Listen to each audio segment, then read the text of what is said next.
Otra cosa que podemos aprender de esto: Dios va a usar a quien se deje, ya sea el papá o la mamá. Loida y Eunice eran creyentes, pero como les digo, el padre de Timoteo no. Y en esta área del mundo romano, quien tenía el control total era una, ¿cómo decirlo?, una cultura muy diferente. La autoridad total era el papá. Él decía y hacía, y se fregara quien se fregara. Pero aún a pesar de eso, ellas decidieron instruir al niño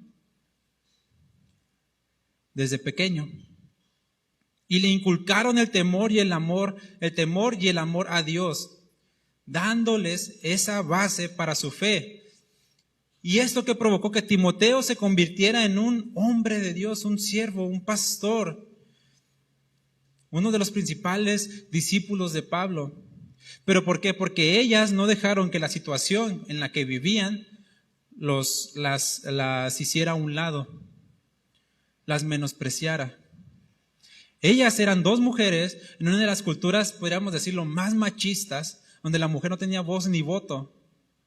Y aún así ellas dos pusieron el ejemplo en su hijo y en su nieto para ser un hombre de Dios.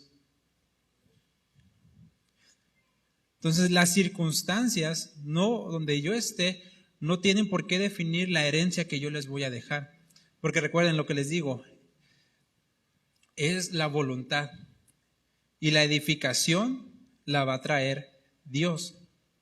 Ellas tenían las circunstancias totalmente adversas, en medio de una ciudad que no creía en Dios, en medio de una sociedad muy machista donde la mujer no tenía voz, ni voto, ni autoridad. El papá no creía en Dios. Y aún así Dios edificó ese hogar. ¿Sí se dan cuenta? Porque es Dios quien hace la obra.